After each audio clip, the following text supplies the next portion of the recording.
Ibuku tega memperlakukanku seperti sampah. Aku hanya dibutuhkan saat ia membuat konten TikTok. Aku anak di mata followernya, bukan di hatinya. Akan kubalas bu perlakuanmu ketika aku sukses dan kubuat ibu menyesal telah menyia-nyiakanku. Kisah nyata suara hati istri. Assalamualaikum warahmatullahi wabarakatuh. Selamat datang di LA Stories. Di balik senyuman ada air mata yang tak terlihat. Di balik tawa, ada kisah yang tak pernah diceritakan. Ini adalah LA Stories. Tempat di mana kisah nyata jadi pelajaran, dan luka hati jadi kekuatan. Setiap cerita di sini bukan sekadar drama, tapi potongan hidup yang bisa jadi cermin untuk kita semua. Siapkan hatimu, karena apa yang kamu dengar bisa mengubah cara pandangmu selamanya. Ini bukan sekadar cerita. Ini adalah kenyataan yang belum tentu sanggup kamu jalani. Aku Laura, seorang anak yang tumbuh tanpa kasih sayang sejati dari seorang ibu. Bu Sinta, ibuku sendiri, lebih sibuk mengejar popularitas di media sosial daripada memperhatikanku sebagai anaknya. Di depan kamera, dia selalu tersenyum, memelukku, dan berkata betapa ia mencintaiku, tapi semua itu hanya demi konten TikTok. Di balik layar, yang kurasakan hanyalah dinginnya perlakuan seorang ibu yang tak lagi punya hati. Aku hanya dipanggil saat ia butuh konten manis untuk para followernya. Tapi ketika kamera mati, aku tak lebih dari sampah yang tak dianggap. Aku menangis dalam diam, berharap Bu Sinta menyadari bahwa aku butuh kasih sayang, bukan viewers dan likes. Hingga akhirnya aku bertekad, aku akan sukses dengan caraku sendiri. Aku akan buktikan bahwa cinta yang ia abaikan akan tumbuh menjadi kekuatan besar. Dan saat aku berhasil nanti, biarlah Bu Sinta merasakan penyesalan karena pernah menyia-nyiakan anak yang hanya ia cintai demi konten. Ini bukan hanya kisah tentang luka seorang anak, tapi juga perjuangan untuk bangkit dari kehancuran hati. Kalau kisah nyata ini menyentuh hatimu, jangan lupa untuk like, komen, dan subscribe agar kamu gak ketinggalan kisah nyata lainnya dari suara hati istri. Tulis di kolom komentar kalau kamu pernah merasakan hal yang sama seperti Laura, dan bagaimana kamu menghadapi orang tua yang hanya peduli pada citra, bukan cinta. Sebelum masuk ke ceritanya, jangan lupa absen dulu Bunda. Bunda semuanya dari daerah mana saja. Dan bagi yang sudah subscriber semoga rezekinya lancar. Namaku Laura, dan kalau orang-orang melihat hidupku dari layar TikTok, mereka pasti berpikir aku adalah anak yang paling beruntung di dunia. Setiap kali video kami viral, kolom komentar selalu penuh dengan pujian. Ih, Bu Sinta sama anaknya kompak banget. Keluarga idaman banget. Semoga aku juga punya hubungan kayak mereka. Tapi, andai mereka tahu kenyataan di balik layar. Semua tawa yang kulihat di layar itu bukan milik kami. Itu milik kamera, milik follower. Dan yang paling menyakitkan, aku hanya bagian dari properti konten. Setiap pagi, ibuku, Bu Sinta, sudah sibuk di depan cermin. Dandanannya selalu sempurna, dengan make up tebal dan senyum yang dibuat-buat. Bukan untukku, bukan untuk keluarga, tapi untuk follower TikToknya yang sudah mencapai ratusan ribu. Laura, ayo cepat ganti baju. Kita mau bikin video baru. Suaranya tegas, tanpa sedikit pun kelembutan seorang ibu. Aku baru saja bangun, rambut masih berantakan, dan seragam sekolah belum disetrika. Tapi Bu, aku belum sarapan. Ah, nanti aja. Kamu kan cuma duduk dan senyum. Masa itu aja gak bisa? Katanya sambil terus menatap ponselnya. Aku menuruti saja, karena kalau tidak, ia bisa marah besar. Pernah suatu kali aku menolak ikut syuting karena sedang sakit kepala. Dan ibu langsung membanting tripod sambil berteriak, "Dasar anak gak tahu diri. Gara-gara kamu, video endorsean ibu gagal. Tahu gak berapa uang yang hilang?" Waktu itu aku hanya diam, menahan tangis. Aku baru berusia 15 tahun, dan aku tidak tahu bagaimana cara menghadapi ibu yang lebih mencintai layar ponselnya daripada aku. Setiap kali kami selesai membuat video, ia akan langsung memeriksa notifikasi. Senyum di wajahnya kembali muncul, bukan karena bahagia melihatku, tapi karena angka like dan view terus bertambah. Kadang ia tertawa puas. Kadang ia memelukku di depan kamera sambil berkata, "Lihat nih guys, Laura tuh anak ibu paling manis sedunia AA." Dan aku hanya bisa tersenyum palsu di depan ratusan ribu orang yang bahkan tidak tahu betapa hancurnya perasaanku. Tapi begitu kamera mati, pelukannya ikut hilang. Ia kembali dingin. "Sudah, cepat bersihin piring di meja. Jangan males. Kalau video tadi bagus, ibu transfer uang jajan. Kalau enggak, ya jangan ngarep." Setiap hari terasa seperti hidup di dua dunia. Di dunia online, aku anak yang disayang, manis, lucu, dan membahagiakan. Tapi di dunia nyata, aku hanya bayangan yang tidak dianggap. Aku tak punya tempat di hati ibu. Yang ia pedulikan hanyalah komentar positif dan angka followers. Malam itu aku menangis di kamar, memeluk bantal basah oleh air mata. Aku menatap ke arah foto lama, foto sebelum ibu jadi seleb TikTok. Dulu, kami bahagia. Ibu masih sering menemaniku belajar, tertawa bersamaku, dan memelukku saat aku takut tidur sendiri. Tapi semua berubah setelah video pertama kami viral. Sejak saat itu, aku bukan lagi anak, tapi alat. Di dalam hatiku, aku mulai berbisik. Suatu hari nanti, Bu, aku akan sukses tanpa perlu kamera. Dan saat itu, kau akan tahu rasanya dicintai hanya saat butuh. Hari itu pagi terasa berbeda. Aku sudah lelah berpura-pura bahagia di depan kamera. Dari malam sebelumnya aku sudah bertekad. Hari ini aku tidak akan ikut membuat video apapun dengan ibu. Aku ingin ke sekolah dengan tenang. Ingin makan sarapan tanpa harus dipaksa tersenyum untuk kamera. Ingin merasa seperti anak remaja normal pada umumnya. Tapi sepertinya Tuhan ingin mengujiku lebih berat. Baru saja aku selesai menyisir rambut, ibu masuk ke kamarku dengan wajah cerah tapi tatapan tajamnya membuatku gugup. "Laura, ayo cepat. Hari ini kita mau bikin konten challenge baru. Brand skincare itu udah bayar. Jadi jangan bikin malu ibu lagi kayak kemarin," katanya sambil menyalakan ring light. Aku menelan ludah, menatap wajahnya di depan cermin, lalu berkata pelan, "Bu, aku gak mau syuting hari ini.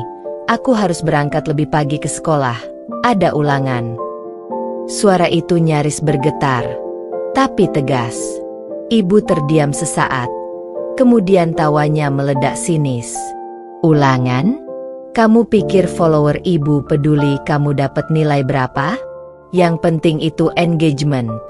Laura, kamu bisa belajar nanti, tapi endorsean gak bisa ditunda." Aku berani menatap matanya untuk pertama kali, dan menjawab dengan nada yang belum pernah ia dengar dariku sebelumnya. "Aku capek, Bu.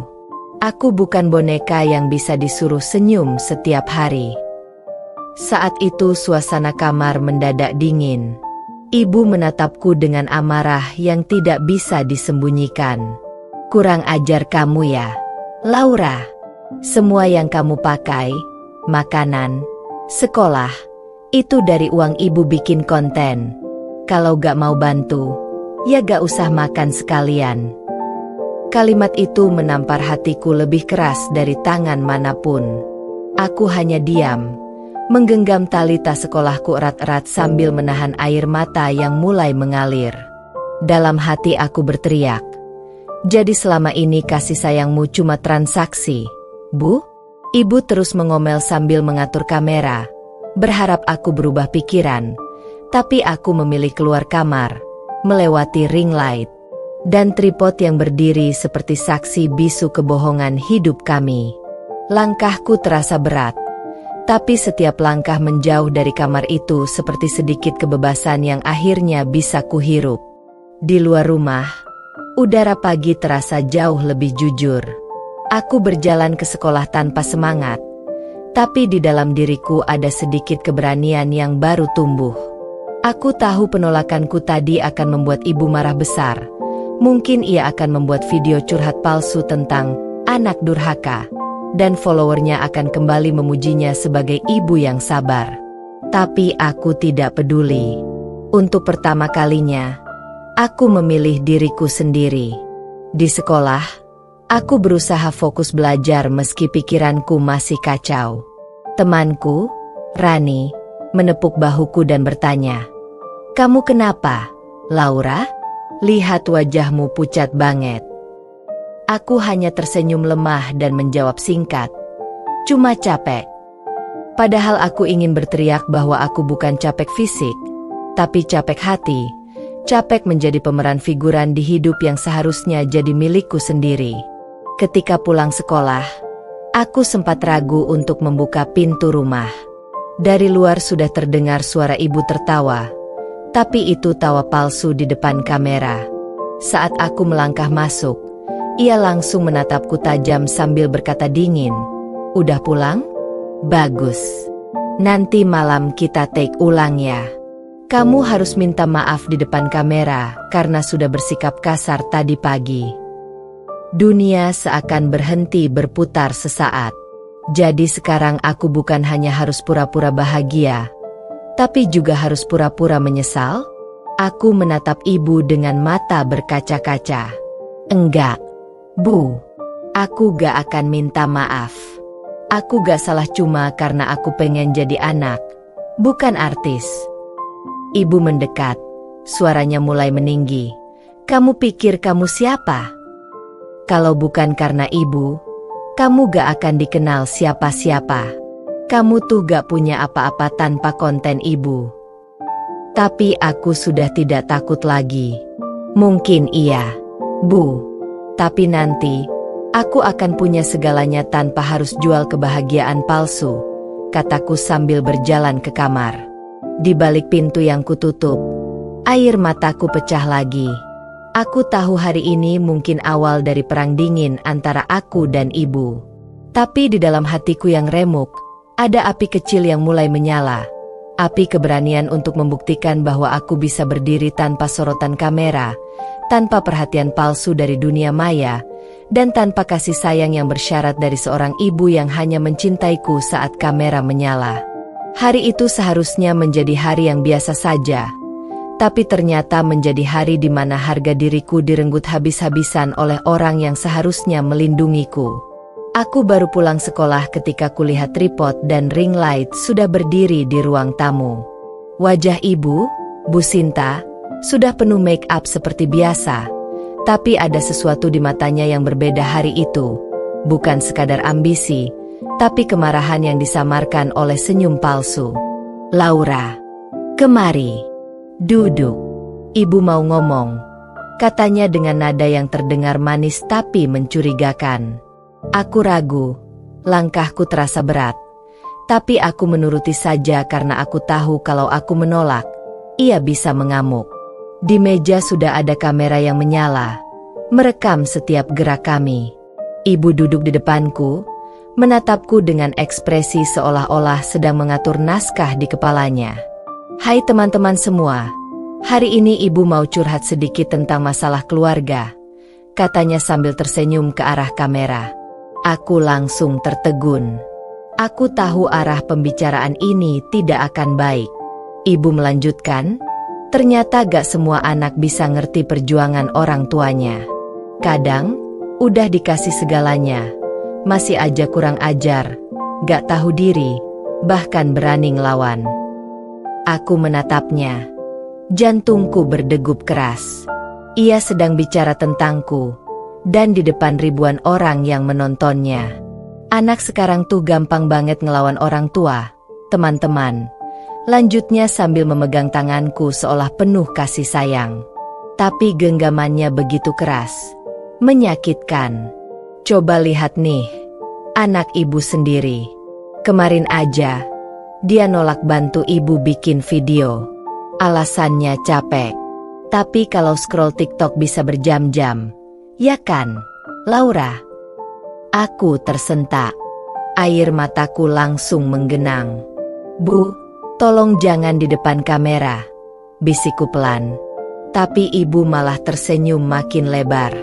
Lihat, kan? Cuma bisa nangis. Padahal ibu tuh kerja keras buat masa depannya juga. Tapi begitulah. Kadang anak malah jadi durhaka sama orang tua. Komentar dari penonton langsung membanjiri layar ponselnya. Sabar ya, Bu. Anak kayak gitu harus dikasih pelajaran. Anaknya kurang ajar banget. Padahal mamanya baik banget. Laura tuh harusnya bersyukur punya ibu kayak Bu Sinta.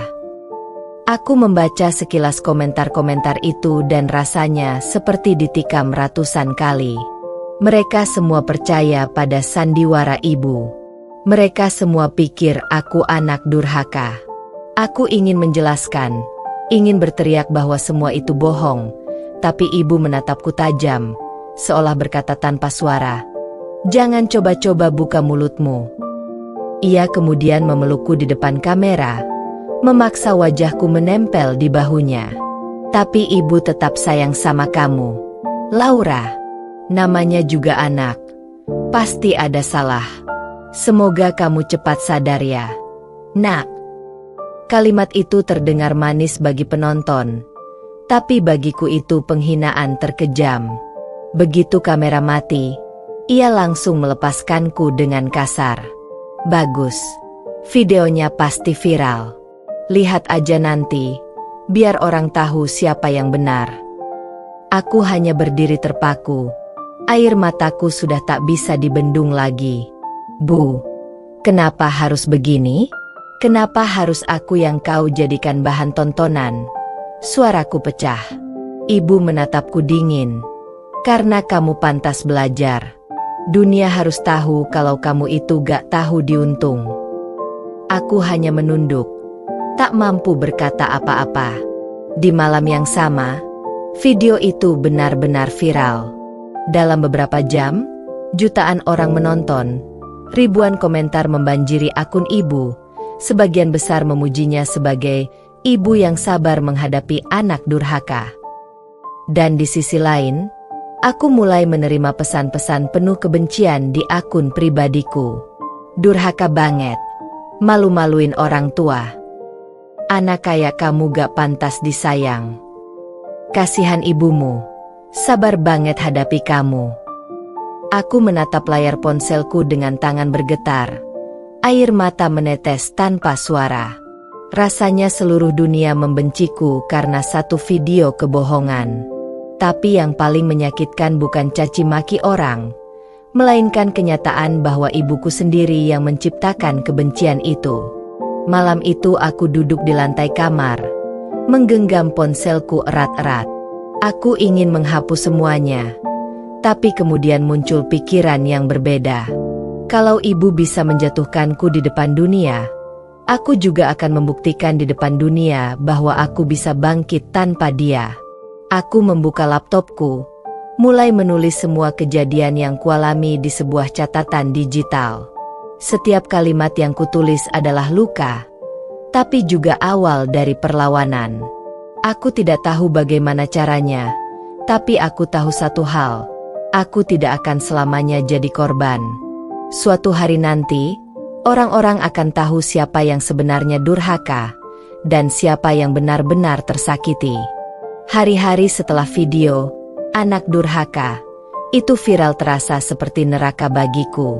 Setiap kali aku membuka media sosial, wajahku muncul di mana-mana.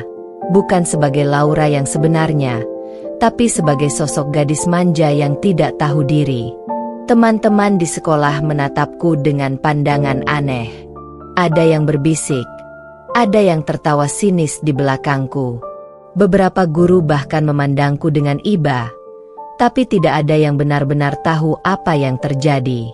Semua percaya pada versi Bu Sinta, ibu yang dianggap sabar, pekerja keras, dan tulus mendidik anak yang bandel.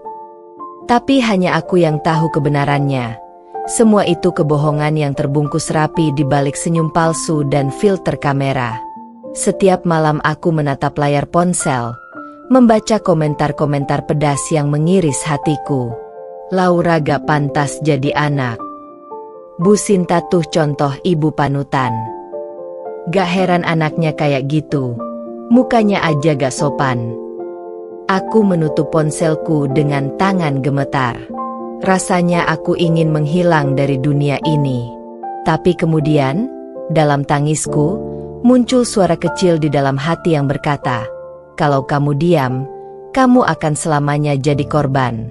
Kalimat itu bergema di kepalaku, membuatku teringat malam ketika ibu mempermalukanku di depan kamera. Malam ketika aku bersumpah untuk tidak lagi diam. Akhirnya aku membuka laptopku dan membuat akun anonim di media sosial. Aku tidak berani memakai namaku, karena kalau ibu tahu, dia bisa menghancurkanku lagi. Aku memberi nama akun itu anak yang tak dilihat. Dengan jantung berdebar, aku menulis postingan pertamaku. Aku anak dari seorang influencer terkenal. Di depan kamera, dia tampak seperti ibu penyayang. Tapi di balik layar, aku hanya properti.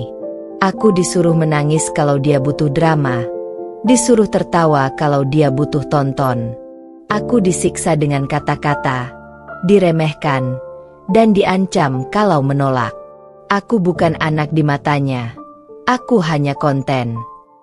Kuposting tulisan itu tanpa foto, tanpa identitas, hanya dengan satu kalimat penutup. Kalian pikir seleb TikTok itu bahagia?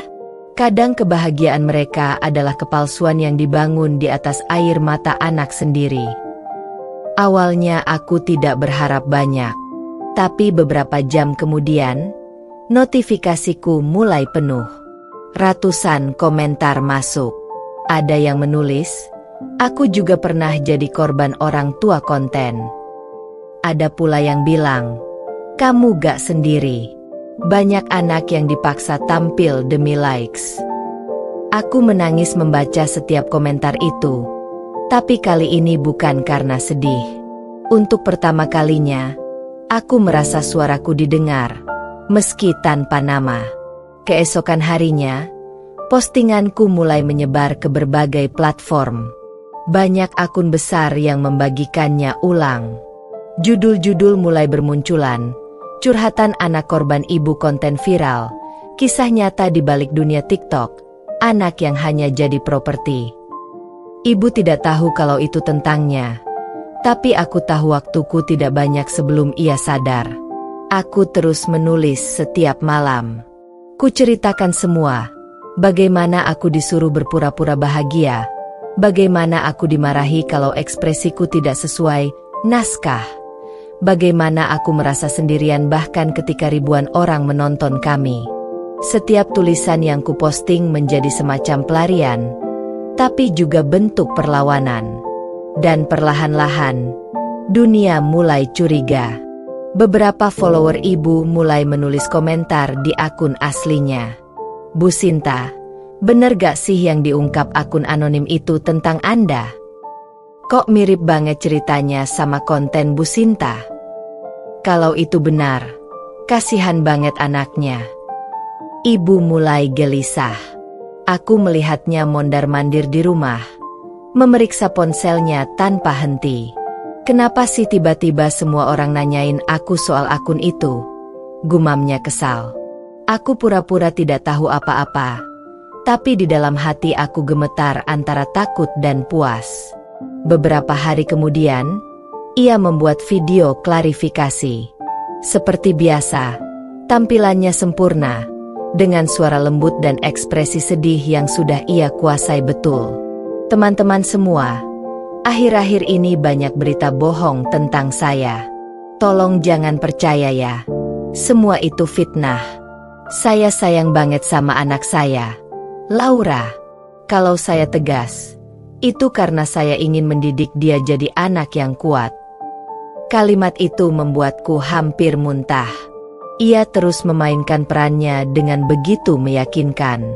Tapi kali ini, banyak orang yang tidak lagi percaya sepenuhnya. Di kolom komentar, muncul perdebatan panas.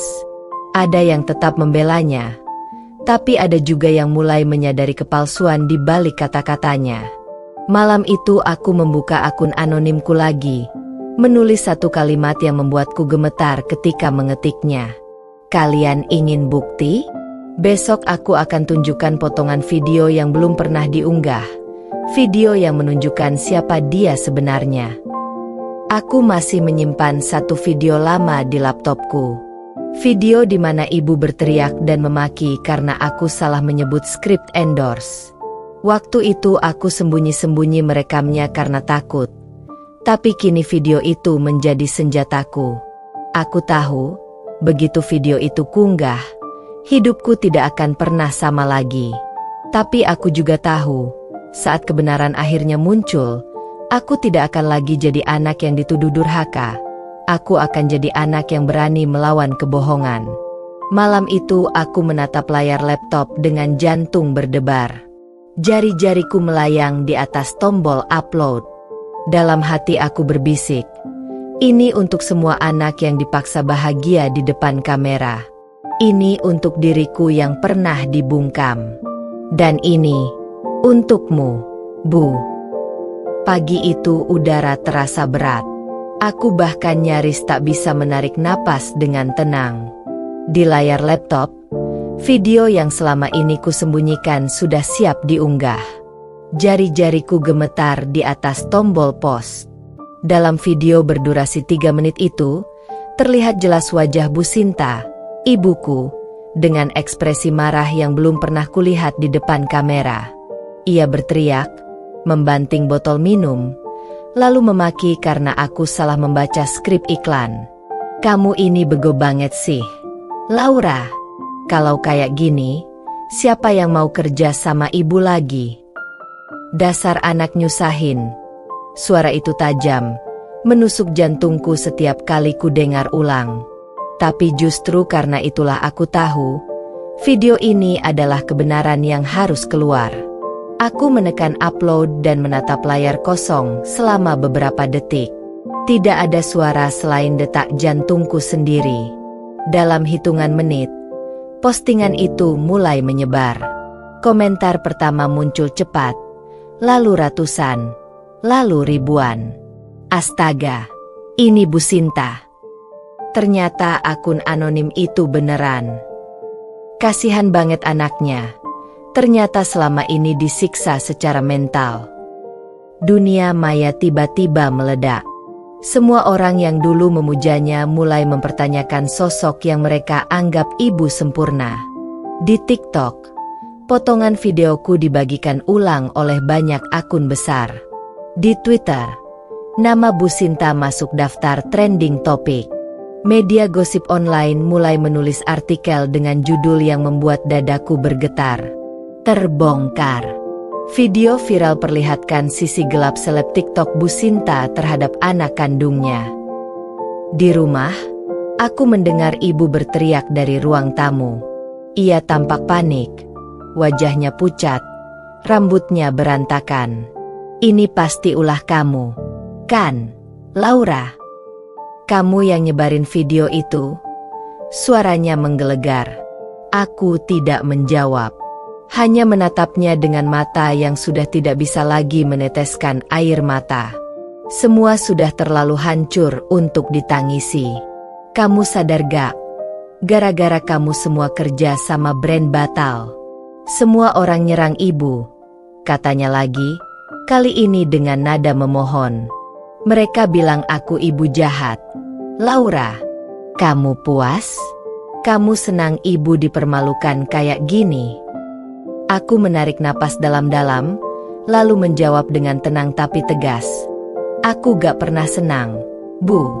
Tapi aku juga gak bisa terus hidup dalam kebohongan. Dunia berhak tahu siapa ibu sebenarnya. Kata-kataku membuatnya membeku.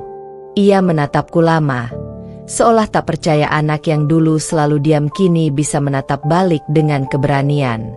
Aku cuma pengen dicintai tanpa kamera, Bu. Tapi ternyata itu terlalu sulit buat ibu. Tambahku pelan. Hari-hari berikutnya, hidup kami berubah drastis. Follower ibu turun ratusan ribu dalam waktu seminggu. Brand-brand besar memutus kerja sama. Komentar pedas membanjiri setiap unggahan lamanya. Selama ini cuma akting, tulis seseorang. Kasihan anaknya, semoga Laura baik-baik aja, tulis yang lain. Wajah ibu yang dulu selalu cerah di layar kini tampak layu. Matanya sembab, suaranya bergetar setiap kali bicara. Aku bisa melihat bagaimana rasa bersalah dan ketakutan mulai menghantamnya. Suatu malam, aku mendengar pintu kamarku diketuk pelan. Ketika kubuka, ibu berdiri di sana tanpa make up, tanpa senyum palsu, hanya wajah seorang wanita yang akhirnya kehilangan segalanya. Laura, maafkan ibu, suaranya serak. Ibu cuma ingin kamu punya kehidupan yang lebih baik dari ibu. Tapi ibu salah caranya.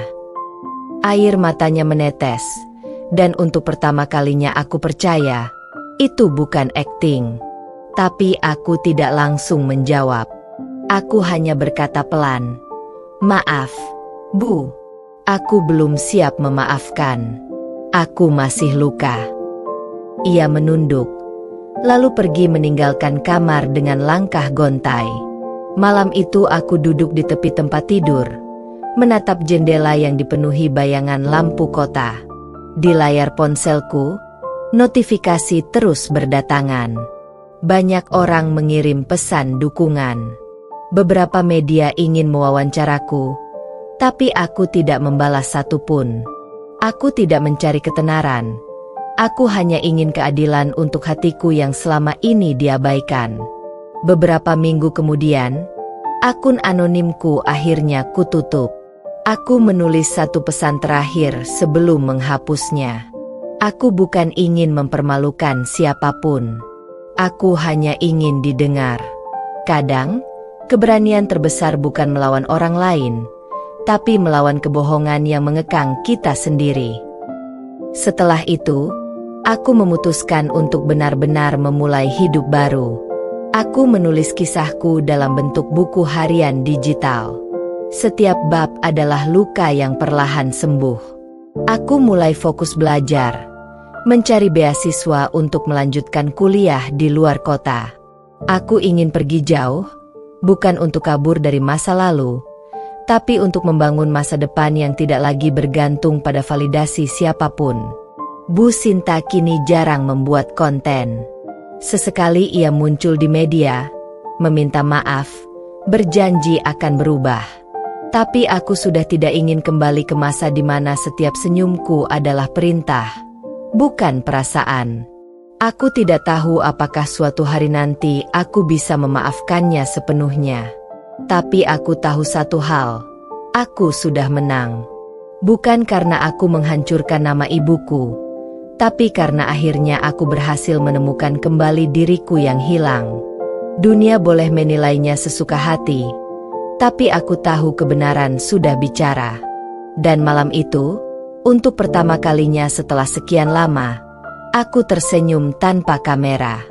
Setelah badai besar itu berlalu, setelah seluruh negeri tahu siapa sebenarnya Bu Sinta, nama Laura perlahan menjadi simbol keberanian baru di dunia maya. Meski banyak yang memujinya karena keberaniannya mengungkap kebenaran, Laura memilih untuk meninggalkan kota lamanya, membawa serta luka dan kenangan yang masih segar. Ia tak ingin dikenal hanya sebagai anak yang membongkar aib ibunya. Ia ingin dikenal karena karya dan perjuangannya sendiri. Dengan tabungan seadanya dan bantuan seorang teman lama dari sekolah, Laura berangkat ke kota lain. Ia menyewa kamar kecil di pinggiran kota, jauh dari hiruk-pikuk tempat masa lalunya menghantuinya. Setiap malam, ia masih sering terbangun oleh mimpi buruk. Wajah Bu Sinta yang berteriak marah, komentar-komentar warganet yang mencaci ibunya, dan tatapan kosong dirinya sendiri di depan kamera saat dulu dipaksa tersenyum. Luka itu belum sembuh, tapi Laura tahu, ia tidak boleh berhenti. Hari-hari pertama di kota baru terasa berat. Ia bekerja paruh waktu di sebuah kafe kecil, melayani pelanggan dengan senyum yang kadang masih canggung. Namun di sela waktu senggang, ia mulai menulis. Tulisan-tulisannya tentang perjuangan, luka batin anak, dan pentingnya kasih sayang orang tua, mulai ia unggah ke sebuah blog anonim. Tak disangka, tulisannya mulai viral. Banyak pembaca yang mengaku tersentuh, bahkan merasa kisah mereka sama seperti yang Laura ceritakan. Dalam setiap kalimat yang ia tulis, Laura tak lagi hanya meluapkan sakit hatinya, tapi ia juga belajar memaafkan diri sendiri. Ia mulai sadar bahwa membalas dendam bukan satu-satunya jalan menuju keadilan. Terkadang, pembalasan terbaik adalah menjadi seseorang yang sukses tanpa perlu menjatuhkan siapapun lagi. Namun, meski begitu, bayangan Bu Sinta tetap membekas. Di dalam hatinya, ada bagian kecil yang masih rindu akan kasih sayang seorang ibu yang tulus. Suatu hari, seorang jurnalis dari media nasional menghubunginya. Tanpa tahu bahwa Laura adalah anak dari Bu Sinta si seleb gagal, mereka tertarik dengan tulisan-tulisan inspiratif di blognya. Kami ingin mengangkat kisahmu sebagai contoh keberanian perempuan muda yang bangkit dari luka, kata sang jurnalis. Laura terdiam lama. Ia menatap layar ponselnya sambil berpikir, apakah dunia siap tahu siapa aku sebenarnya? Tapi akhirnya, ia setuju. Dalam wawancara itu, ia tidak menyebut nama Bu Sinta sedikit pun. Ia hanya berkata, kadang, orang yang paling kita harapkan mencintai kita justru yang paling sering melukai kita. Tapi luka itu bisa tumbuh menjadi kekuatan kalau kita tidak menyerah.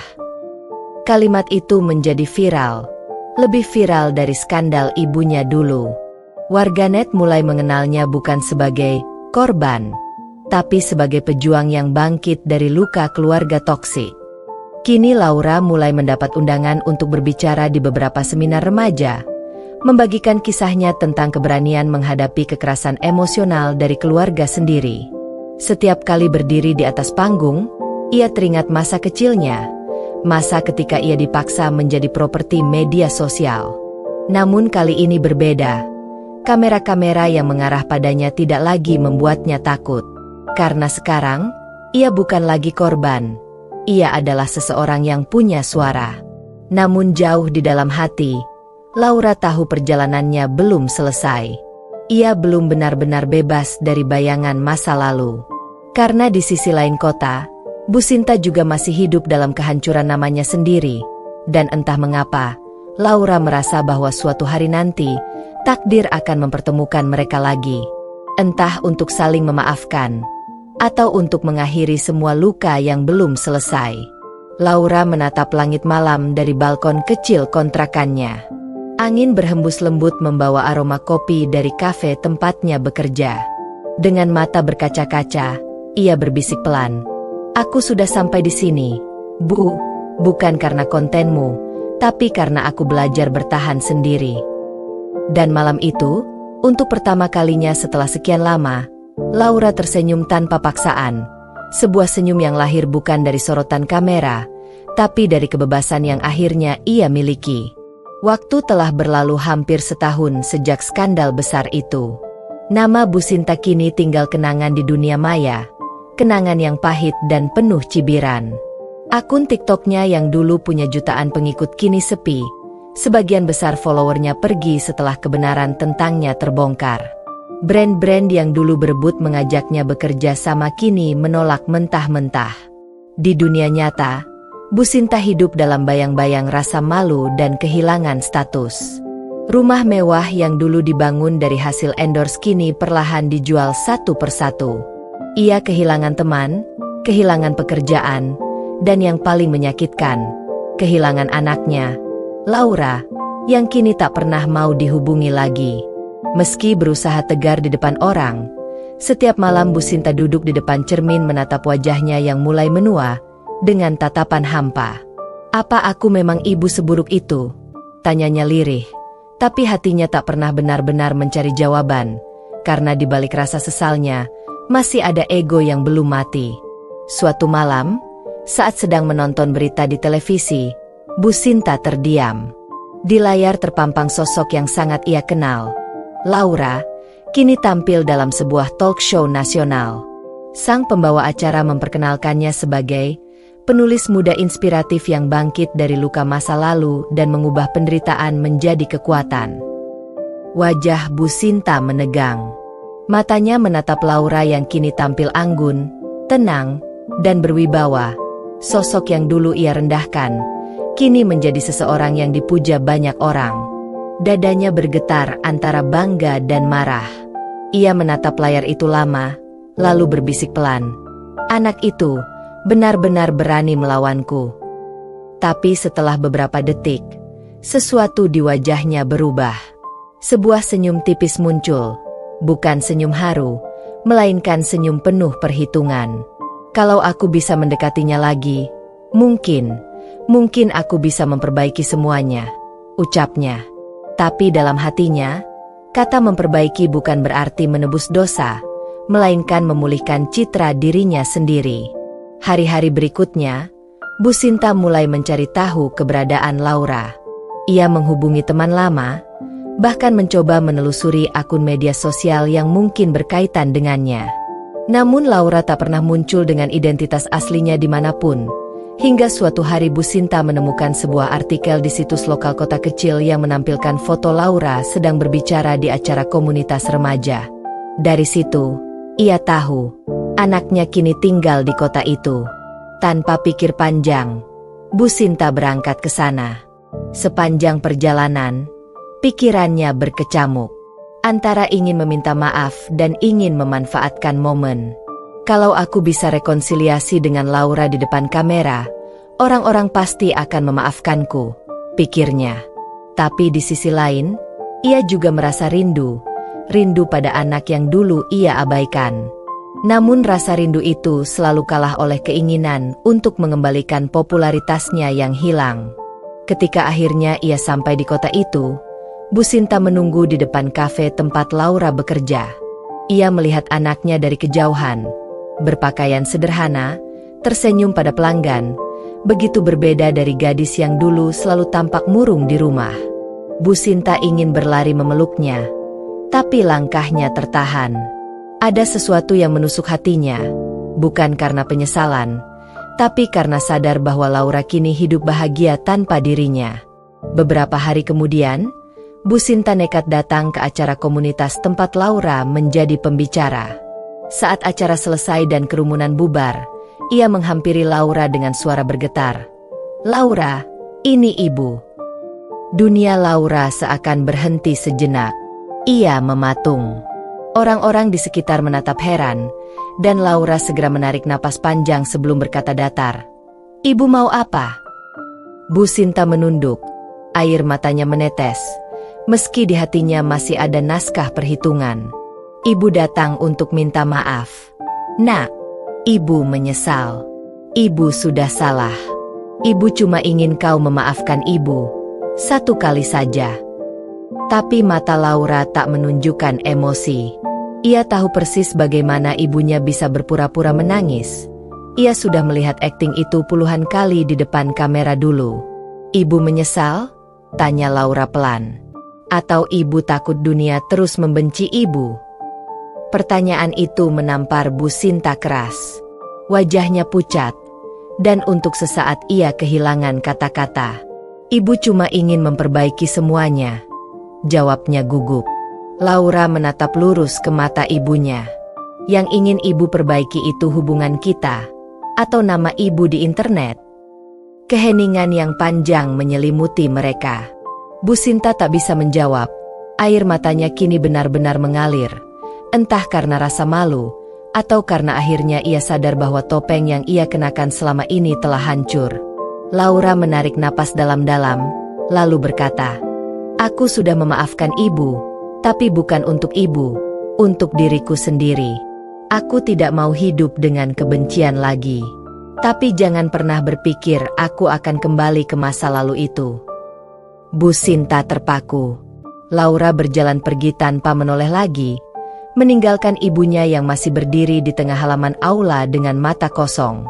Di kejauhan, kamera seorang pengunjung yang merekam momen itu tanpa sengaja menangkap wajah Bu Sinta yang hancur. Dan esoknya, video itu kembali viral di media sosial dengan judul, "Anak yang dulu disia-siakan, kini tegak menghadapi ibunya sendiri." Namun kali ini, Laura tak lagi takut. Ia tahu, publik bisa menilai sesuka mereka. Ia tidak ingin menjadi bahan drama lagi. Ia hanya ingin hidup dalam kebenaran, bukan dalam sorotan kamera. Sementara Bu Sinta, untuk pertama kalinya, benar-benar merasa sendirian, bukan karena kehilangan popularitas, tapi karena kehilangan sesuatu yang tak bisa dibeli dengan likes dan komentar, cinta anaknya sendiri. Beberapa minggu berlalu sejak pertemuan tak terduga itu. Nama Bu Sinta kembali ramai dibicarakan di media sosial, tapi bukan dalam kemegahan seperti dulu. Kali ini, netizen bersimpati pada Laura, bukan padanya. Cuplikan video saat Laura menolak pelukan ibunya viral di berbagai platform. Komentar-komentar seperti, "Pantas anaknya pergi, lihat saja akting ibunya," dan "terlambat menyesal." Karma datang tepat waktu, memenuhi kolom komentar. Bu Sinta membaca semuanya dalam diam. Ia mencoba menahan diri untuk tidak menanggapi, tapi setiap kalimat seperti anak panah yang menembus dadanya. Rumah yang dulu ramai kini sunyi. Semua perabot mewah tak lagi berarti. Teleponnya jarang berdering. Tak ada tawaran kerjasama, tak ada undangan syuting, bahkan teman-teman lamanya perlahan menjauh. Yang tersisa hanyalah keheningan dan penyesalan yang menggantung di udara. Hari-harinya kini diisi dengan bekerja serabutan. Ia menjadi penjaga toko kecil di sebuah pusat grosir.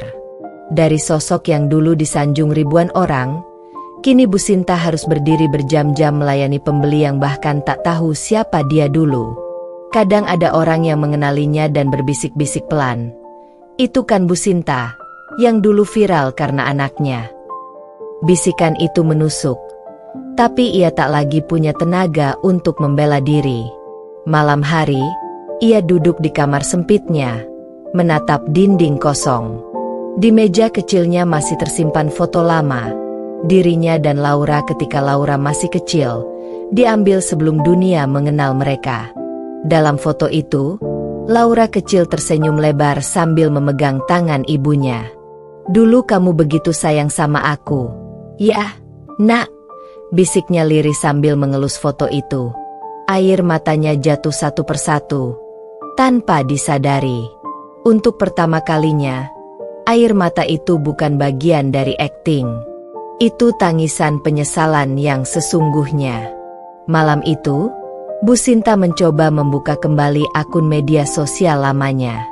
Ia menggulir ke bawah, menonton video-video lama saat ia berpura-pura menjadi ibu bahagia. Dalam setiap unggahan, ia melihat Laura kecil tersenyum terpaksa. Matanya kosong, suaranya menahan tangis. "Ya Tuhan," bisiknya lirih. "Selama ini aku benar-benar buta." Tubuhnya gemetar, dan ia menangis terseduh-seduh hingga tertidur di atas meja, dengan layar ponsel masih menyala menampilkan wajah anaknya. Hari demi hari berlalu, dan hidupnya semakin berat. Tapi di tengah keterpurukan itu, Bu Sinta mulai berubah. Ia berhenti mengeluh, mulai bekerja dengan jujur, dan perlahan belajar menghapus egonya. Ia bahkan berhenti memakai riasan tebal dan baju glamor. Setiap hari ia belajar mengenal dirinya yang dulu hilang, Sinta yang dulu hanya seorang ibu biasa sebelum terobsesi menjadi terkenal. Suatu pagi, ketika sedang menyapu halaman toko, seorang pelanggan perempuan datang dan menatapnya lama. "Bu, saya kenal ibu," katanya dengan suara lembut. Bu Sinta menunduk malu. "Iya, saya tahu. Saya bukan siapa-siapa lagi." Tapi perempuan itu justru tersenyum. "Saya bukan mau menilai, Bu. Saya cuma mau bilang, saya dulu juga seperti ibu. Terlalu sibuk mengejar dunia sampai lupa memperhatikan anak.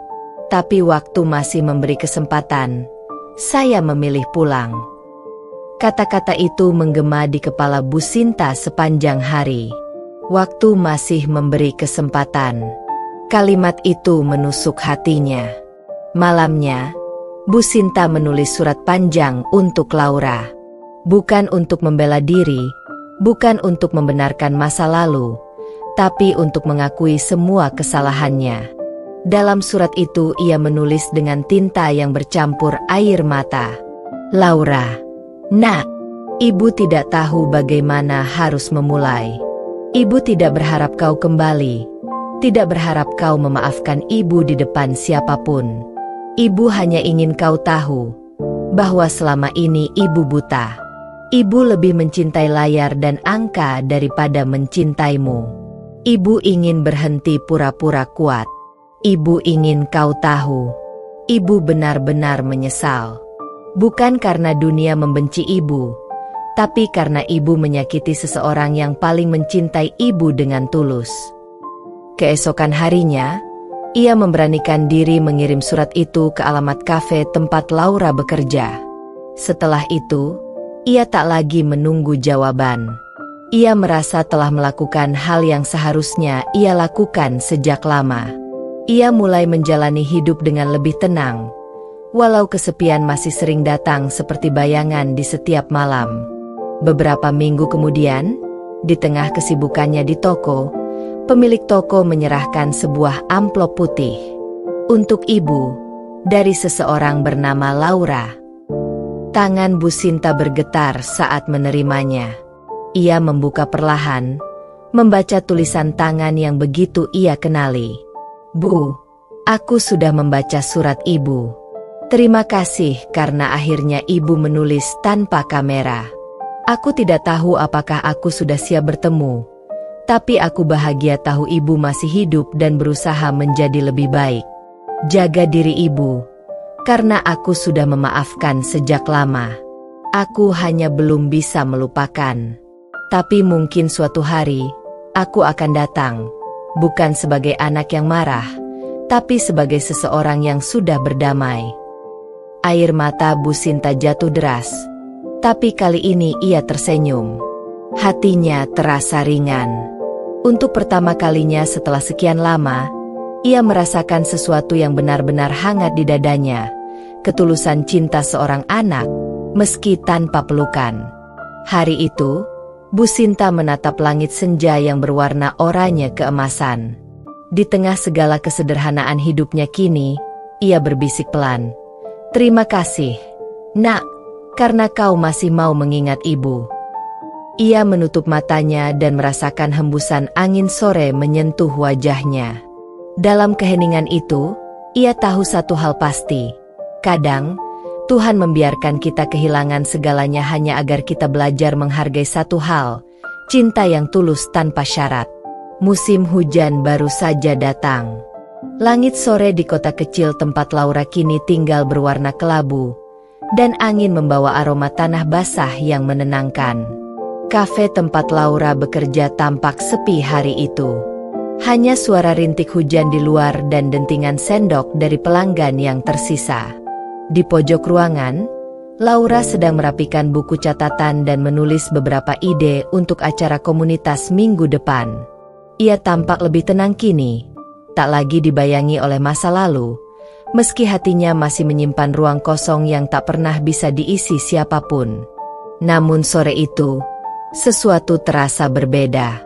Ketika ia hendak menutup buku, pintu kafe berdering pelan.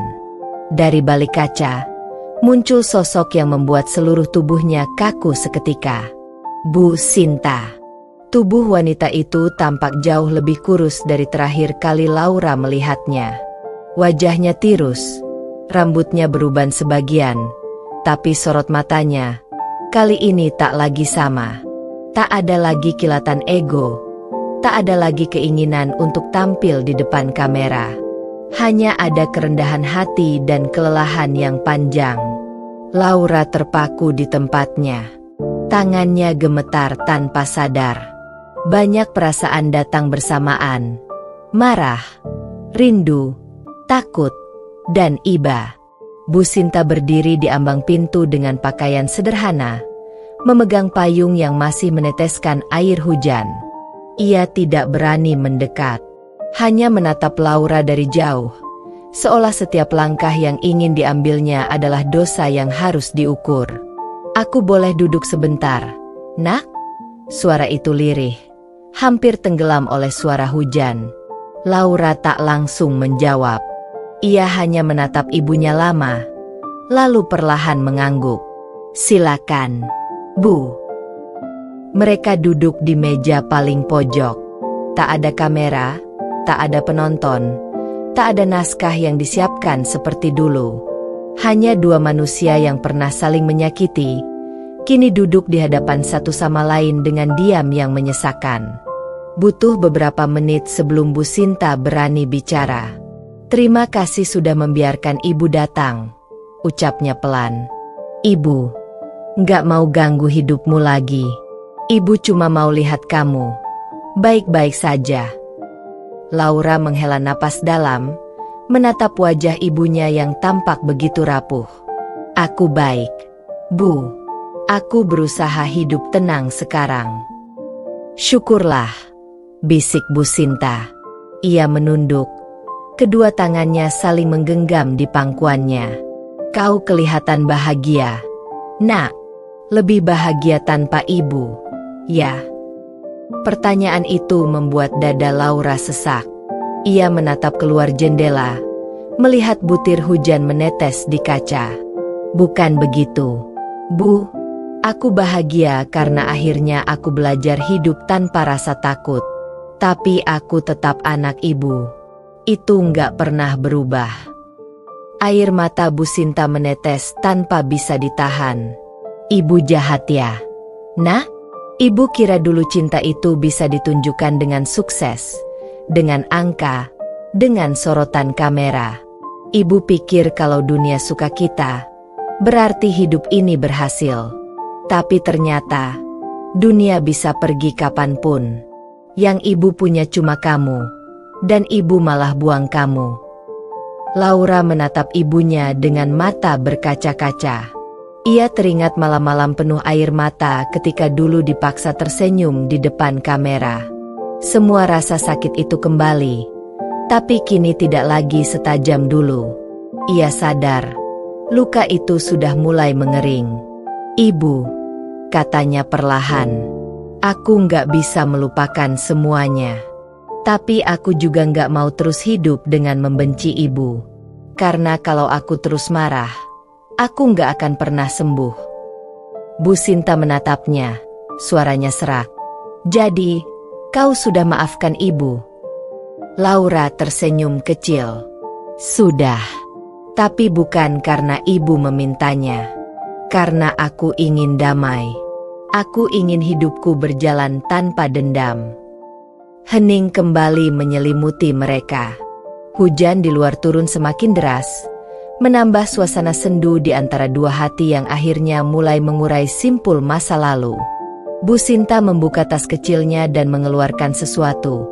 Sebuah boneka kain kecil, sudah lusuh, warnanya pudar. "Ibu simpan ini sejak kamu kecil," ucapnya dengan suara bergetar. "Waktu kamu masih suka tidur sambil meluk boneka ini. Ibu nggak pernah buang. Mungkin cuma ini yang tersisa dari masa di mana ibu benar-benar jadi ibu." Laura menatap boneka itu. Tangannya terulur pelan. Saat ujung jarinya menyentuh kain yang lembab itu, kenangan masa kecilnya seolah meluap keluar. Tawa kecil di kamar sempit. Suara ibunya yang dulu lembut sebelum berubah karena kamera. Ia tak sanggup lagi menahan air matanya. Ia menatap Bu Sinta, lalu berdiri, dan tanpa berkata apa-apa, memeluk ibunya. Pelukan itu kaku di awal, tapi perlahan menjadi hangat. Bu Sinta tersedu-sedu, bahunya bergetar hebat. Maafkan ibu, nak. Laura memejamkan mata, air matanya jatuh di bahu ibunya. Aku sudah, Bu, aku sudah. Hujan masih turun deras, tapi di dalam kafe itu waktu seakan berhenti. Tidak ada sorotan kamera, tidak ada yang merekam, tidak ada panggung, tidak ada dunia maya yang menilai. Yang ada hanya dua hati yang akhirnya saling memahami bahwa cinta tak selalu datang dalam bentuk sempurna. Kadang cinta itu datang terlambat, tapi tetap berarti. Ketika mereka berpisah sore itu, Bu Sinta menatap Laura sekali lagi. Terima kasih sudah izinkan ibu datang. Ibu nggak akan ganggu hidupmu lagi. Tapi kalau suatu hari kamu mau pulang, ibu akan selalu tunggu. Laura hanya tersenyum dan mengangguk pelan. Aku tahu, Bu. Bu Sinta berjalan keluar di bawah hujan. Laura menatap punggung ibunya yang menjauh, semakin kecil di antara rintik air dan kabut sore. Ada rasa lega, ada juga kesedihan. Tapi di balik semuanya, ada kedamaian. Luka lama akhirnya menutup tanpa dendam, dan cinta yang dulu terbuang kini kembali dalam bentuk yang lebih tulus. Bukan untuk disiarkan, tapi untuk dirasakan. Malam itu, Laura menulis di buku catatannya. Ternyata, pengampunan bukan tentang melupakan masa lalu, tapi tentang memilih untuk tidak membiarkan masa lalu mencuri kebahagiaan hari ini. Aku dan ibu akhirnya saling memahami, tanpa penonton, tanpa kamera, hanya dengan hati. Dan di luar jendela, hujan berhenti. Langit kembali cerah. Hari itu, langit Bandung mendung. Gerimis turun pelan, seolah ikut menangis bersama dua hati yang baru saja bertemu kembali setelah sekian lama terpisah. Laura duduk di sebuah taman kecil, memandangi embun di dedaunan sambil memeluk jaketnya. Di sisi lain taman, Bu Sinta duduk di bangku kayu, matanya menatap Laura dengan ragu. Sudah 3 hari sejak pertemuan mereka yang pertama setelah bertahun-tahun, namun suasana di antara mereka masih dingin. Tidak ada pelukan, tidak ada sapaan lembut seperti ibu dan anak yang biasa terlihat di video-video TikToknya dulu. Hanya dua manusia yang terluka, berusaha memahami satu sama lain dalam diam. Laura menghela napas panjang. Sejak pertemuan itu, pikirannya tak pernah tenang. Ia merasa kasihan, tapi juga takut untuk kembali terjebak dalam lingkaran manipulasi ibunya. Ia tahu Bu Sinta sedang benar-benar jatuh. Rumahnya disita, teman-teman sesama influencer meninggalkannya, dan nama baiknya hancur total. Tapi apakah itu cukup untuk menebus semua luka yang ia tanamkan selama bertahun-tahun? Laura mencoba memejamkan mata, berharap tenang, namun yang muncul justru kilasan masa kecilnya. Wajah Bu Sinta yang marah, tangan yang menampar, suara yang berkata, "Kau anak durhaka." Hanya karena ia tak mau tersenyum di depan kamera. Sore itu, Bu Sinta memberanikan diri mendekat. "Laura, ibu tahu kamu masih marah. Tapi bolehkah ibu bicara sebentar?" Suaranya serak. Matanya bengkak karena terlalu sering menangis. Laura menatapnya dengan hati yang campur aduk. Ada bagian dari dirinya yang ingin memeluk, tapi ada pula bagian yang ingin berlari sejauh mungkin. "Bicara, Bu," jawabnya pelan. Bu Sinta menunduk. "Ibu, dulu terlalu buta dengan angka dan pujian. Ibu pikir cinta bisa dibuktikan lewat like dan komentar. Tapi ternyata, semua itu cuma topeng. Sekarang ibu sadar, yang paling berharga bukan mereka, tapi kamu." Laura menggigit bibirnya. Kata-kata itu terdengar manis, tapi terlalu banyak luka yang sudah ia rasakan. Kalau ibu sadar sekarang, kenapa dulu ibu tega mempermalukan aku di depan semua orang? Kenapa ibu bilang aku anak durhaka hanya karena aku capek? Nada suaranya meninggi, dan air matanya mulai menetes. Aku cuma ingin dicintai, Bu, bukan dijadikan konten. Bu Sinta tak bisa menahan air matanya. Ia menangis terisak, memegangi tangan Laura. Ibu minta maaf, sungguh. Ibu sudah kehilangan segalanya. Ibu cuma ingin kamu kembali, biar ibu bisa memperbaiki semuanya. Namun Laura menarik tangannya perlahan. Ibu ingin aku kembali, karena aku anak ibu, atau karena ibu ingin nama baik ibu bersih lagi? Pertanyaan itu menghantam Bu Sinta seperti palu. Ia terdiam, tak bisa menjawab. Air matanya jatuh semakin deras. Ia ingin berkata, karena aku mencintaimu.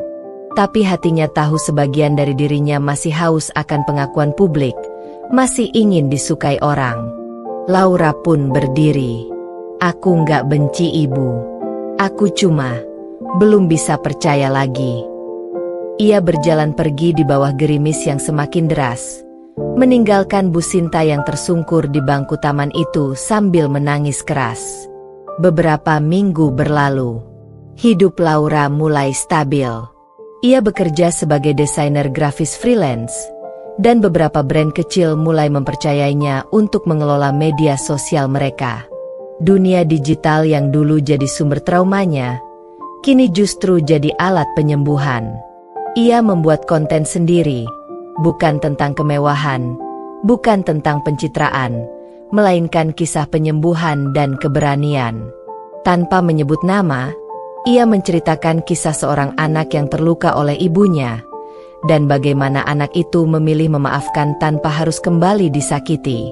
Banyak orang yang terinspirasi, bahkan beberapa DM masuk dari remaja yang mengalami hal serupa. Laura merasa berguna untuk pertama kalinya, bukan karena disorot kamera, tapi karena suaranya didengar.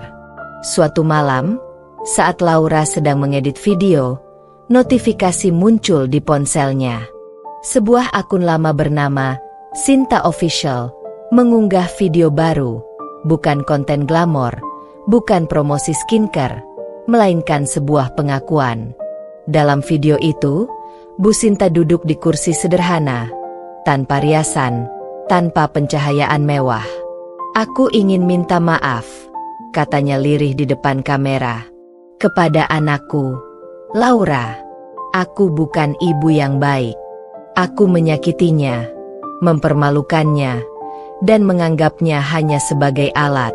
Aku kehilangan segalanya karena keserakahanku sendiri. Dan aku layak menerimanya. Tapi kalau kamu melihat ini, nak, tahulah, ibu mencintaimu, bahkan ketika ibu nggak pantas dicintai lagi. Laura terdiam. Video itu sudah ditonton jutaan kali. Komentar-komentar dipenuhi kata-kata simpati dan dukungan, tapi juga hujatan. Ia menatap layar itu lama, hatinya sesak tapi juga hangat. Ada kejujuran di wajah ibunya yang belum pernah ia lihat sebelumnya. Ia tak tahu apakah ia siap untuk kembali, tapi untuk pertama kalinya dalam hidup, ia merasa ibunya benar-benar menyesal. Malam itu, Laura menulis di jurnalnya, "Memaafkan bukan berarti melupakan. Tapi aku lelah membawa luka. Mungkin sudah saatnya aku berdamai, bukan untuk ibu, tapi untuk diriku sendiri." Dan di luar jendela, gerimis turun lagi. Tapi kali ini, terasa seperti hujan yang membawa kehidupan baru. Pagi itu, sinar matahari menembus tirai tipis kamar kecil Laura di Bandung. Udara masih dingin, tapi hatinya mulai terasa hangat sejak malam ketika ia menonton video permintaan maaf Bu Sinta. Selama bertahun-tahun, Laura tak pernah melihat ibunya sejujur itu. Tapi entah kenapa, setiap kali ia hampir memaafkan, ada bagian dari dirinya yang menolak, karena luka itu terlalu dalam, karena kata maaf terasa terlalu ringan untuk semua yang sudah terjadi.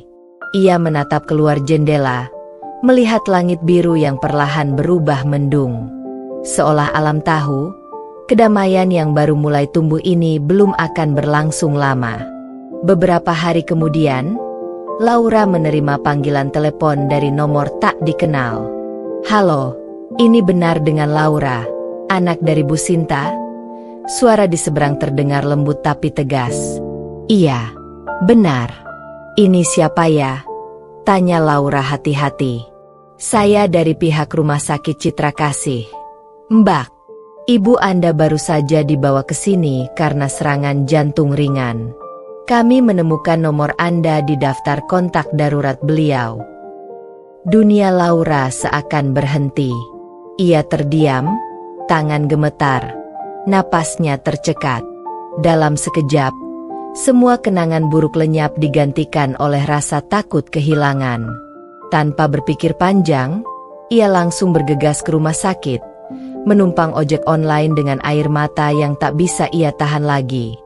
Di ruang ICU, Laura berdiri di balik kaca, menatap tubuh rapuh ibunya yang terbaring lemah dengan selang oksigen. Wajah Bu Sinta tampak pucat, tak seperti sosok glamor yang dulu selalu berpose di depan kamera. Di situ, Laura menyadari satu hal, betapapun dalam lukanya, ia masih anak dari perempuan itu. Ada sesuatu dalam darahnya yang menolak untuk membiarkan ibunya pergi tanpa kesempatan kedua. 3 hari Bu Sinta dirawat, dan selama itu pula Laura setia menjaga di luar ruangan. Ia tidak berani masuk, takut jika hatinya luluh lagi. Tapi malam keempat, ketika perawat memintanya menemani karena Bu Sinta mulai sadar, Laura akhirnya masuk. "Laura," suara itu lirih, serak, tapi cukup untuk membuat hati Laura bergetar.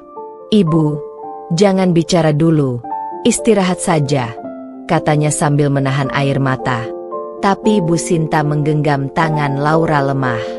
"Ibu pikir, ibu akan mati tanpa bisa bilang kalau ibu menyesal."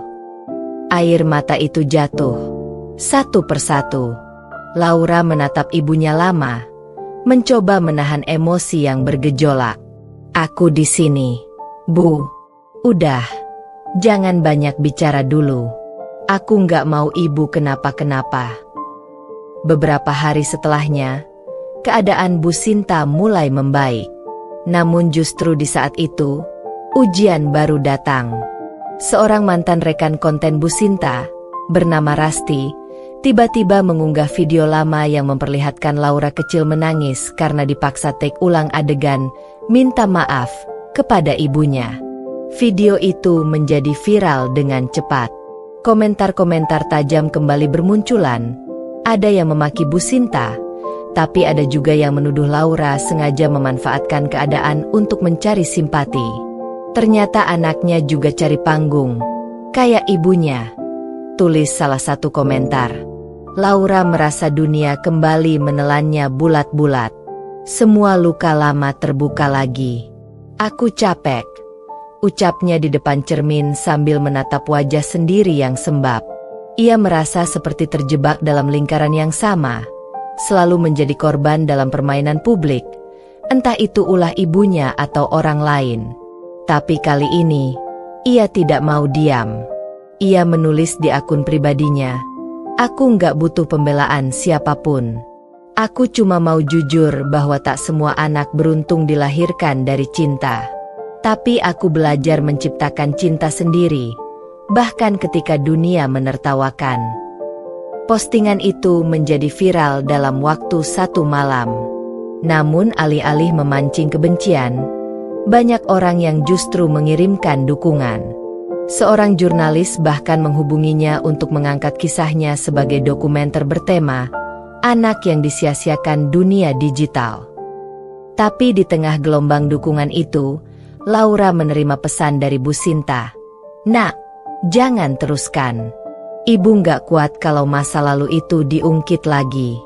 Ibu malu." Pesan itu membuat Laura terdiam lama. Ia menatap layar ponselnya, hatinya bimbang. Ia tahu ibunya benar-benar menyesal, tapi ia juga tahu, jika diam terus, luka semacam ini akan terus dialami oleh anak-anak lain di luar sana. Malam itu, ia datang ke rumah sakit lagi. Bu Sinta sedang duduk di kursi roda, memandangi jendela kamar.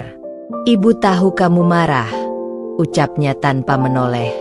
"Tapi ibu mohon, jangan buka luka ini lagi. Biarlah ibu yang menanggung." Laura menunduk. "Tapi Bu, ini bukan cuma tentang kita. Ini tentang banyak anak yang disakiti di balik kamera, yang dianggap alat cari uang. Aku cuma mau kebenaran didengar, bukan untuk menjatuhkan ibu." Suara Laura bergetar, namun tegas. Bu Sinta terdiam lama, lalu menatapnya dengan mata berkaca-kaca. "Kalau begitu, lakukanlah.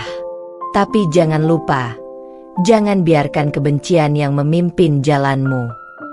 Kalimat itu menghantam Laura seperti doa. Ia pun melangkah maju dengan hati yang lebih kuat. Proyek dokumenter itu pun dimulai, dengan Laura sebagai narasumber utama. Ia berbicara bukan sebagai korban, tapi sebagai penyintas. Ia bahkan meminta izin agar wajah ibunya tetap ditampilkan, karena baginya, pengampunan bukan berarti menghapus masa lalu, tapi menghadapi dan belajar darinya. Ketika dokumenter itu tayang, publik menangis. Banyak yang memuji keberanian Laura, dan yang lebih mengejutkan, Bu Sinta sendiri muncul di akhir video, dengan kalimat, "Anakku adalah cermin yang Tuhan kirimkan agar aku belajar menjadi manusia." Dunia hening sejenak setelah menonton bagian itu. Dan di malam setelah tayangan itu rilis, Laura dan Bu Sinta duduk berdua di balkon rumah sakit, ditemani secangkir teh hangat. Tak ada kamera, tak ada penonton, hanya keheningan yang menenangkan. "Bu," kata Laura lembut, "aku nggak tahu apakah aku sudah benar-benar memaafkan. Tapi aku tahu satu hal, aku nggak mau kehilangan ibu lagi." Bu Sinta tersenyum, kali ini tanpa pura-pura, tanpa topeng. "Dan ibu nggak mau menyia-nyiakan kamu lagi, Nak." Untuk pertama kalinya setelah sekian tahun, mereka saling menggenggam tangan bukan karena drama, bukan karena konten, tapi karena cinta yang akhirnya tumbuh dari kejujuran dan luka yang sama. Malam itu terasa damai. Untuk pertama kalinya dalam hidup, Laura dan Bu Sinta bisa berbicara tanpa kamera, tanpa paksaan, tanpa rasa takut. Mereka duduk berdampingan di balkon kecil rumah sakit yang sudah nyaris kosong, ditemani cahaya bulan dan aroma teh melati hangat. Angin malam berhembus lembut, seolah ikut bersyukur karena akhirnya dua hati yang selama ini saling menyakiti mulai menemukan kedamaian. "Ibu nggak pernah menyangka." "Ya," ucap Bu Sinta dengan suara lirih. "Anak yang dulu ibu remehkan, justru jadi orang yang paling kuat. Ibu bangga sama kamu, Laura." Laura tersenyum pelan. "Aku juga nggak nyangka, Bu. Setelah semua yang terjadi, aku masih bisa duduk di sini, di samping ibu." Mereka tertawa kecil, tapi tawa itu segera diiringi keheningan panjang. Bu Sinta menatap ke langit. Kalau Tuhan kasih kesempatan, ibu cuma mau menebus semuanya. Bukan di kamera, bukan di depan orang-orang, tapi di hadapan kamu. Malam itu seolah menandai lembar baru. Laura mulai berpikir bahwa mungkin, meski masa lalu mereka hancur, masa depan masih bisa diperbaiki. Ia mulai mencari rumah kecil di Bandung agar Bu Sinta bisa tinggal bersamanya setelah sembuh. Ia bahkan berencana berhenti dari pekerjaannya dan fokus membuat konten sosial bertema healing dari luka keluarga, agar kisah mereka bisa menjadi pelajaran bagi orang lain. Dalam hatinya, ada harapan baru, rapuh, tapi nyata. Namun, takdir ternyata punya cara lain untuk menguji ketulusan itu. Seminggu setelah rencana itu disusun, Bu Sinta diizinkan pulang. Wajahnya tampak lebih segar, tubuhnya perlahan kuat, Dan setiap pagi ia berjalan pelan di taman rumah sakit sambil menatap matahari. Laura senang melihat ibunya mulai tersenyum lagi. Mereka bahkan sempat berfoto bersama. Foto pertama tanpa kepalsuan, tanpa naskah, hanya dua hati yang berusaha memulai dari awal. Tapi di balik kebahagiaan itu, sesuatu yang mengganjal muncul tanpa disadari. Pagi itu, saat Laura datang membawakan sarapan, ia menemukan ibunya duduk di taman sambil berbicara dengan seseorang. Seorang perempuan berpakaian rapi, membawa kamera kecil. Laura mengenali wajah itu. Rasti, mantan rekan Bu Sinta, orang yang dulu menyebarkan video masa lalunya. Ia mendekat perlahan, bersembunyi di balik pohon, dan mendengar percakapan yang membuat dadanya terasa sesak. Jadi, Bu Sinta setuju kalau kita rekam kisah kebangkitan ini. Suara Rasti terdengar lembut tapi licik. Kita buat konten emosional. Bagaimana ibu bangkit dari kehancuran dan kembali disayangi anak. Ini bisa jadi titik balik ibu. Dan sponsor pasti datang lagi. Bu Sinta terdiam lama. Wajahnya ragu. Saya nggak tahu. Rasti, saya baru baikan sama anak saya. Takutnya. Justru itu momen emas. Bu, publik suka kisah penebusan. Bayangkan kalau video ini viral lagi, semua orang akan memuji perubahan ibu. Laura menahan napas. Ia berharap ibunya menolak. Tapi setelah beberapa detik hening yang menyakitkan, Bu Sinta mengangguk pelan. Baiklah, tapi jangan sekarang. Tunggu saya keluar dari rumah sakit dulu. Saya nggak mau Laura tahu.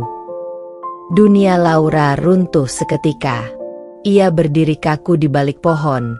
Air matanya jatuh tanpa bisa ditahan. Semua yang ia percayai selama ini terasa seperti kebohongan baru. Ia pikir ibunya benar-benar berubah. Tapi ternyata, keinginan untuk dicintai publik masih lebih besar daripada cintanya pada anak sendiri. Tanpa sepatah kata, Laura berbalik dan pergi, meninggalkan taman itu dengan dada sesak dan langkah gontai. Malamnya, Bu Sinta menghubungi Laura. Nak, besok ibu boleh pulang. Kamu bisa jemput, kan? Tapi tidak ada jawaban. Laura menatap ponselnya lama, lalu menutup mata sambil menahan tangis. Ia tidak ingin marah. Ia hanya lelah. Ia merasa seperti korban yang tak henti diulang oleh takdir. Keesokan harinya, Laura tidak datang. Ia mengirim pesan singkat saja. Ibu boleh pulang, tapi aku butuh waktu. Aku ingin percaya, tapi aku nggak sanggup kalau harus hidup di bawah kamera lagi. Maaf. Bu Sinta membaca pesan itu berkali-kali. Dadanya sesak. Matanya basah. Ia tahu ia salah. Ia tahu ketamakannya yang lama belum benar-benar hilang. Tapi kali ini, penyesalannya datang terlambat. Beberapa jam kemudian, rumah sakit mendadak panik. Seorang pasien jantung ditemukan tak sadarkan diri di taman belakang. Laura menerima telepon dari pihak rumah sakit dengan suara yang bergetar. Kami mohon maaf, Mbak Laura. Ibu Anda mengalami serangan jantung mendadak saat berjalan di taman. Kami sudah berusaha, tapi telepon itu terlepas dari tangan Laura. Dunia berhenti. Napasnya tercekat. Tubuhnya gemetar hebat. Ia berlari keluar tanpa arah. Matanya basah. Pikirannya kosong. Semua kata maaf yang belum sempat ia ucapkan bergema di kepalanya. Pemakaman Bu Sinta berlangsung sederhana. Tidak ada kamera, tidak ada penonton, hanya Laura dan beberapa suster rumah sakit yang sempat mengenalnya. Laura berdiri di depan nisan dengan bunga melati putih di tangannya. Bu, suaranya bergetar. Mungkin ibu belum sempat berubah sepenuhnya, tapi aku tahu, di detik terakhir hidup ibu, ada penyesalan yang nyata. Ia menunduk. Air matanya jatuh ke tanah basah. Aku nggak akan marah lagi, Bu. Aku cuma mau ibu tahu. Aku sudah memaafkan. Tapi aku juga janji, aku nggak akan jadi seperti ibu. Aku akan mencintai tanpa kamera, tanpa topeng. Minggu-minggu berlalu. Dokumenter tentang kisah Laura kembali viral. Tapi kali ini tanpa sensasi. Hanya kisah pilu seorang anak dan ibu yang terlambat belajar mencintai dengan cara yang benar. Laura melanjutkan hidupnya dengan cara yang tenang. Menulis, mengajar, dan membantu remaja lain yang terluka karena ambisi orang tuanya. Dan setiap kali ia melewati taman di rumah sakit tempat ibunya menghembuskan napas terakhir, Laura selalu meletakkan satu bunga melati dan berbisik pelan. Selamat beristirahat, Bu. Kamera sudah mati, tapi cintaku tetap hidup. 3 tahun telah berlalu sejak kepergian Bu Sinta. Waktu berjalan pelan, seperti ingin memberi ruang bagi setiap luka untuk sembuh sepenuhnya. Laura kini berusia 25 tahun. Ia tinggal di sebuah rumah kecil di pinggiran Bandung, jauh dari hiruk-pikuk dunia yang dulu membuat hidupnya penuh tekanan. Halaman rumahnya dipenuhi bunga melati, bunga yang dulu sering dibenci karena mengingatkannya pada konten ibu anak harmonis, buatan Bu Sinta, tapi kini justru menjadi simbol kedamaian dan kenangan. Setiap kali angin berembus dan aroma melati menyentuh hidungnya, Laura selalu merasa seolah ibunya hadir dalam bentuk yang paling lembut, tanpa kamera, tanpa sorotan, tanpa kepura-puraan. Hidupnya kini sederhana tapi bermakna. Ia bekerja sebagai penulis dan pembicara untuk program healing dan literasi digital bagi remaja dan orang tua. Ia berkeliling ke sekolah-sekolah, berbicara tentang bahaya cinta yang diukur dari validasi sosial. Di setiap sesi, ia selalu membuka dengan kalimat yang membuat banyak orang terdiam. Pernahkah kalian berpikir, seberapa banyak cinta yang hilang hanya karena kita sibuk menunjukkan bahwa kita bahagia di depan kamera? Kisahnya menyentuh banyak hati. Beberapa orang menangis, beberapa menulis surat kepadanya, mengaku akhirnya berani memeluk anak atau orang tua mereka tanpa rasa malu. Laura tidak mencari ketenaran, tapi ironi kehidupan membuatnya dikenal justru karena kejujurannya. Namun kali ini, popularitas itu datang bukan dari manipulasi, melainkan dari keberanian untuk jujur. Di rumahnya, ada satu ruangan kecil yang ia sebut ruang kenangan. Di sana tergantung satu bingkai foto lama, foto dirinya bersama Bu Sinta di taman rumah sakit, malam sebelum kejadian tragis itu. Wajah mereka berdua tampak damai, tanpa topeng, dengan senyum tulus yang mungkin pertama dan terakhir kalinya terekam dalam hidup mereka. Di bawah bingkai itu, Laura meletakkan tulisan tangan ibunya yang ditemukan di dalam buku catatan harian milik Bu Sinta. Tulisan itu berbunyi, "Aku tidak tahu bagaimana menjadi ibu yang baik, tapi aku tahu aku mencintai anakku, bahkan ketika aku terlalu rusak untuk menunjukkannya. Jika suatu hari kau baca ini, Nak, tolong ingat satu hal, jangan pernah belajar mencintai dari ibumu, belajarlah mencintai dari hatimu sendiri." Kalimat itu menjadi sumber kekuatan bagi Laura. Ia tahu, meski ibunya meninggalkan luka yang dalam, cinta sejati tidak selalu datang dalam bentuk yang sempurna. Kadang, cinta hadir dalam bentuk kesalahan yang akhirnya mengajarkan kita untuk tidak mengulanginya. Suatu sore, Laura duduk di beranda rumah sambil menulis naskah bukunya yang kedua. Judulnya, Cinta yang Tak Butuh Penonton. Buku itu menceritakan perjalanan hidupnya dari seorang anak yang dijadikan konten, hingga menjadi perempuan yang menciptakan makna hidup dari luka. Ia ingin buku itu menjadi warisan, bukan hanya untuk mengenang ibunya, tapi untuk memperingatkan dunia bahwa cinta sejati tidak butuh sorotan kamera, cukup hati yang tulus. Ketika matahari terbenam, langit memerah keemasan, Laura menatap ke arah taman. Seekor kupu-kupu putih terbang perlahan di antara bunga melati. Entah kenapa, hatinya terasa hangat. Ia tersenyum dan berbisik, "Ibu, aku sudah bahagia. Aku sudah maafkan semuanya." Angin berembus lembut, membuat kelopak melati berguguran seperti jawaban dari langit. Beberapa minggu kemudian, Laura menghadiri sebuah acara penghargaan sosial di Jakarta. Ia diundang sebagai pembicara kehormatan untuk menerima penghargaan Suara Inspiratif tahun ini. Saat naik atas panggung, sorotan lampu dan kamera mengarah kepadanya. Pemandangan yang dulu membuatnya sesak, tapi kini terasa berbeda. Ia berdiri tegak, tidak untuk tampil sempurna, tapi untuk menyampaikan kebenaran.